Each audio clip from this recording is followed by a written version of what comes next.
இன்று சுகாதார மேம்பாட்டு பணியகத்திலே கலந்துரையாடப்பட்ட இன்னொரு விடயம் அண்மை காலமாக வைத்தியசாலைகளிலே காணப்படுகின்ற ஒரு வகையான விபத்து. இது அண்மை காலமாக மிகவும் அதிகமாக காணப்படுகின்றது. இது குறிப்பாக இளைஞர்கள் மத்தியிலே அவர்களுடைய விரல்கள் துண்டாடப்பட்ட நிலையிலே அல்லது விரல்களில் ஏற்படுகின்ற காயங்கள் அதிகமாக வைத்தியசாலைகளிலே இளைஞர்கள் வருகின்றார்கள். இதற்கான காரணம் என்ன என்று நாங்கள் ஆராய்ந்த பொழுது, இன்று பயன்படுத்தப்படுகின்ற மோட்டார் சைக்கிள்களிலே அதில் காணப்படுகின்ற இந்த சங்கிலிகள், மோட்டார் சைக்கிளோட சங்கிலிகள் செயின் திறந்த நிலையிலே காணப்படுகின்றது. அதனோடு அவர்களுக்கு இந்த சங்கிலிகளை செயின்களை சுத்தப்படுத்துவதற்கான ஒரு அறிவுறுத்தல் வழங்கப்படுகின்றது. அதனை ஒவ்வொரு 2 வாரங்களுக்கு ஒரு முறை கட்டாயம் அதனை சுத்தப்படுத்த வேண்டும் என்கின்ற ஒரு அறிவுறுத்தல் வழங்கப்பட்டதன் காரணமாக இந்த இவ்வாறான மோட்டார் சைக்கிள்கள் பாவிக்கின்ற இளைஞர்கள் அதனை சுத்தப்படுத்தும் பொழுது தங்கள் விரல்களை காயங்களுக்கு உட்படுத்துகின்றார்கள். இந்த காயங்களை பார்க்கின்ற பொழுது இது மிகவும் பாரதூரமான காயங்களாக காணப்படுகின்றன.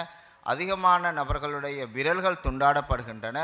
மீண்டும் அந்த விரல்களை பொருத்தி பழைய நிலைக்கு கொண்டு வருவது மிகவும் சிரமமான ஒரு நிலை காணப்படுகின்றது.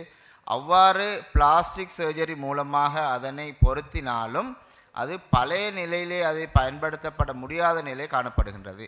அதனுடைய நரம்புகள் வெட்டப்படுகின்றன, விரல்கள் துண்டாடப்படுகின்றன, அதனுடைய அளவு சிறிதாகின்றது. எனவே இந்த இளைஞர்கள், தொழில் செய்பவர்கள், பல்கலைக்கழகத்திலே படிக்கின்றவர்கள் அவர்களுடைய விரல்களை தொடர்ந்து பயன்படுத்த முடியாத ஒரு நிலை காணப்படுகின்றது.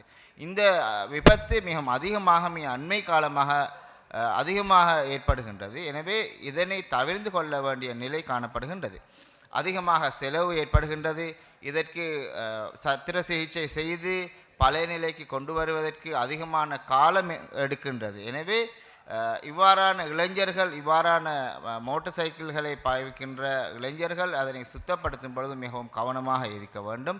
குறிப்பாக இவர்கள் சுத்தப்படுத்துவதற்கு வெறும் கைகளை பயன்படுத்துகின்றார்கள். வெறும் கையினை பயன்படுத்தி சுத்தப்படுத்தும் பொழுது இலகுவாக அது விபத்துக்கு உட்படுகிறது, காயங்கள் ஏற்படுகின்றன.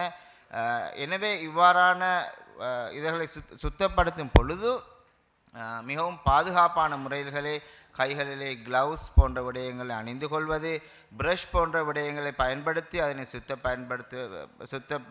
சுத்தம் செய்வதற்கு பயன்படுத்துவது. மேலும் இவர்கள் சுத்தப்படுத்தும் பொழுது மோட்டார் சைக்கிள்களை இயங்க வைத்து கொண்டு அதனை இயங்கும் நிலையிலே பயன்படுத்துகின்றார்கள். இயங்கும் பொழுது சங்கிலிகளிலே விரல்கள் அதிகமாக உள்ளே சென்று காயங்கள் ஏற்படுகின்றன. எனவே இவ்வாறான விடயங்களை தவிர்ப்பதன் மூலமாக இது 100% தவிர்க்கப்படக்கூடிய ஒரு விபத்து. அண்மை காலமாக இளைஞர்கள் மத்தியிலே அதிகமாக காணப்படுகின்ற ஒரு விபத்து. எனவே இவ்வாறான விபத்துக்களை மிகவும் தவிர்ந்து கொண்டு இந்த வாழ்நாள் பூராக உங்களுடைய வாழ்க்கையை, இந்த விரல்களை இழக்க வேண்டிய நிலைகளை தவிர்ந்து கொள்வதற்கு நீங்கள் எல்லோரும் முயற்சிக்க வேண்டும் என சுகாதார அமைச்சின் சார்பாக நாங்கள் வேண்டுகொள்கின்றோம். நன்றி.